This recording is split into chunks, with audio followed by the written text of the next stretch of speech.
Well, as the year draws to a close, with the ANC facing multiple challenges and still marred by factionalism, let's look at what we can expect from the governing party in the new year, especially in the context of the fact that this country will go to a national election in under 2 years, with predictions that the ANC's electoral support will dip even further. Let's speak to ANC veteran Omry Makgoale about this.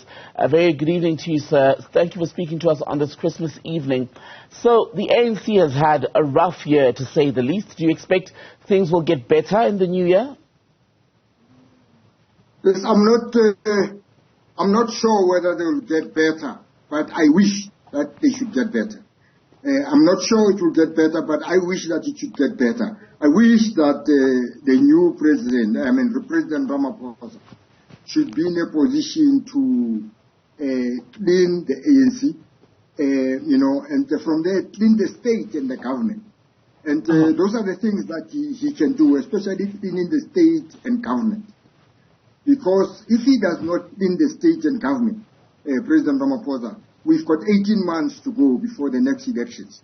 The ANC might not recover in time to win the next election convincingly. When you say he should clean up the state, A, is it a job for one man, and B, where does one even begin to do that without, shall we say, upsetting the situation within the ANC internally and even in Parliament? Look, he can't satisfy everybody. The key issue is that he must satisfy his conscience. He must satisfy his conscience. And satisfying his conscience, he must do the right thing for the country.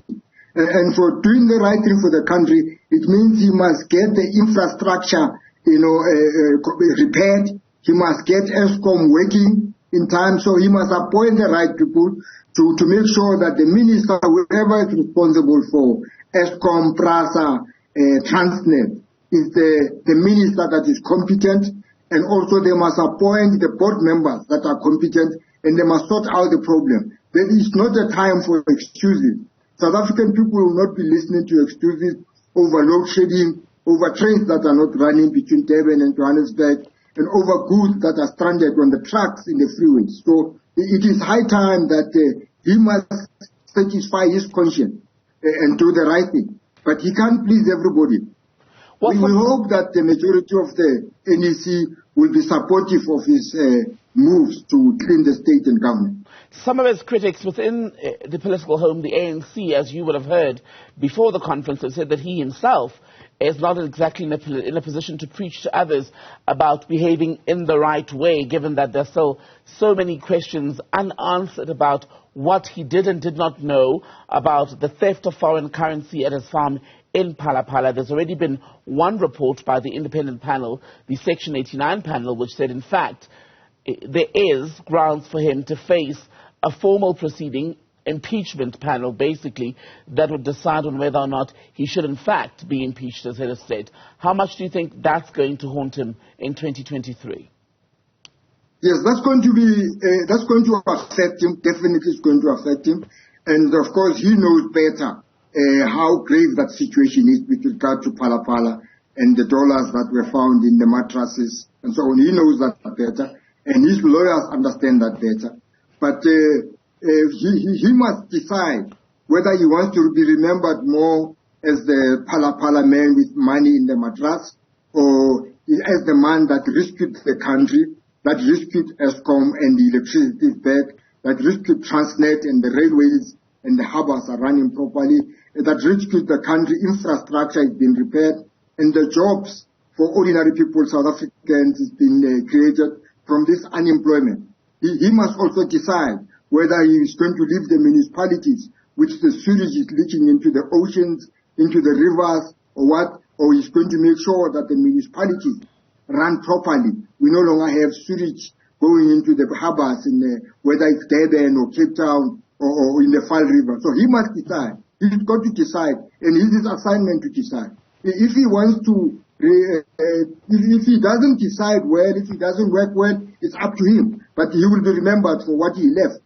in the country and how the country is running. But Mr. Makgoale, the interesting thing from what you're saying is what you've just listed now is what any ANC leader, any ANC member would say they want for the country: SOEs to be fixed, unemployment to be addressed, delivery of very basic services to communities in some areas which have been waiting for decades, in fact since the advent of democracy even, yet it hasn't fully materialized. The better life for all has not been delivered to the full promised extent.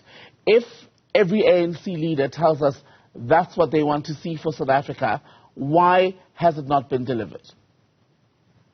Look, I think the ANC has been captured in the past 15 years by crooks, leaders who are unethical, who are crooks, and who, of course, were using all the state money for their personal gains. And this is why ESCOM is bankrupted, Transnet was bankrupted, Denel was bankrupted, because the leaders that were in charge were actually more concerned with their pockets and the pockets of their families and their friends, rather than the South African state. So I think that it was because the leaders that are elected have not been good. And we think that we should reform the parliamentary electoral laws, because the ANC on its own does not have the capacity to clean the state. The ANC on its own does not have the capacity to clean the state. If we implement Dr. Van Zyl-Slabbert majority recommendation that 75% of members of parliament should be directly elected by the citizens, so that the citizens take responsibility for cleaning the state, for cleaning parliament, for cleaning the state, not a political party. We believe that there's no political party that can clean the state. It's only the South African citizen, the voters, that can clean the state under a reformed parliamentary law, when majority of members of parliament are elected directly by the voters where they live. Right. And do you think the ANC, of which you're a veteran, would actually win an election decisively if we were to elect, say, candidates directly, but ultimately these would be people who come from the ANC as their political home? Do you think this party, given its stake now and the level of dissatisfaction, especially in the majority poor communities that put the party in government, it would still be able to come out tops? Yes, I actually believe that if we reform this parliamentary law and we introduce Dr. Van Zyl-Slabbert majority recommendation, the ANC will win elections with ethical leaders, But under the current parliamentary law that we have today, the ANC is likely not to win the next elections. It's going down because people cannot continuously vote for crooks they see in the list of ANC members of parliament. Because the current National Executive Committee list of 80 members, some of the people there are known to have scandals from the Guptas and the Busasa era. And to expect the population to go and vote for them blindly, it would be naive for us as the ANC member. So, and this is why we believe that if we reform this parliamentary law and introduce majority recommendation from Dr. Slabbert, ANC members are likely to nominate ethical candidates in all their areas throughout the country, from Musina Bay Bridge to the Cape Palace. That's what we believe. We trust that with that law, ANC will manage to clean itself by the population, and in the process, when the parliament is clean, the state can be expected to be clean, the government will be expected to be clean and ethical. But under the current laws, I doubt. So with that in mind then, Mr. Makgoale, this NEC, this newly minted National Executive Committee, as of the beginning of this week, in fact, when conference wrapped up, if they fail to make a difference in the performance, the health of the ANC and the government which it runs, does the party deserve to lose in 2024? Look, I wouldn't say whether it deserves to lose or not, but I don't expect South Africans to consciously vote for crooks they know, crooks they see every day. I don't expect that. And we expect that if we don't clean up the state, if we don't clean the government, the next elections were likely to go below 50%, and especially in KwaZulu-Natal and Gauteng. KwaZulu-Natal I have to emphasize, because KwaZulu-Natal, you see, there's IFP, there's DA, there's EFF. And ANC there is still caught up in the past, in the Zuma period. So the ANC in KwaZulu-Natal is not aware that it's actually sinking, because it has not cleaned itself, And the voters in KwaZulu-Natal are getting impatient with the ANC. So in Gauteng also, the voters are getting impatient in the ANC because they want things running. They want the trains to be running every day, not the trains getting stuck because of load shedding between stations. That's not what people want. They want to see factories running. So I think that in the next elections, unless we do something dramatic, the ANC will go below 50%, especially in KwaZulu-Natal and Gauteng. And so whether Ramaphosa will still manage to be the next president again at Union Building, we don't know at the moment, because it will depend on the laws. You mentioned the president. Let's talk more about his future. Still to come in the next few months, the next year, will be more reports on the Palapala saga.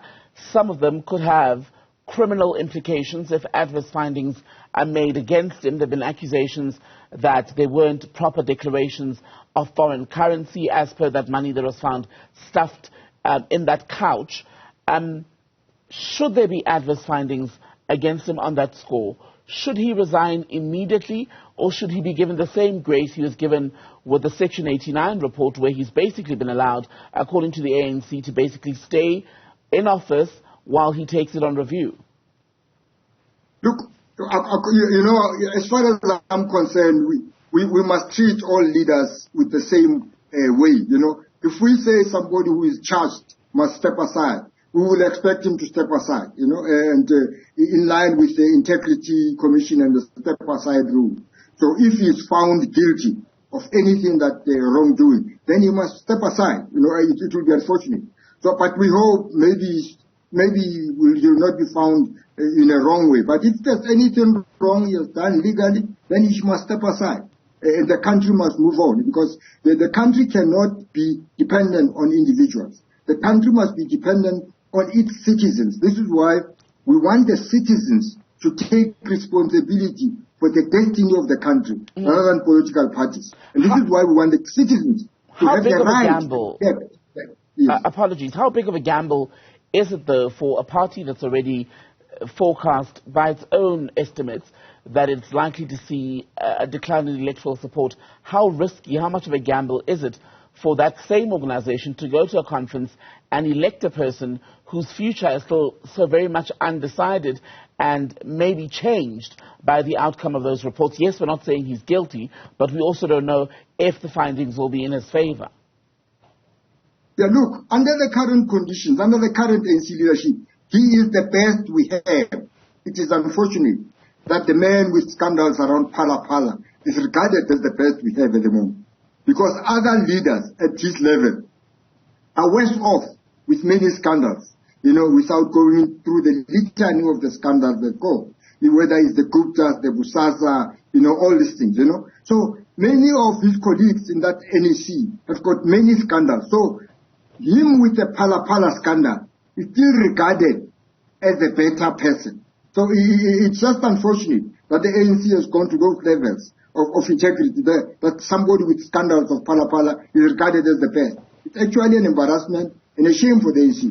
But this is the best we have at the moment. I'm sorry to say so. Omry Makgoale, ANC veteran, good to speak to you as always, sir. Thank you. Enjoy the rest of your Christmas evening.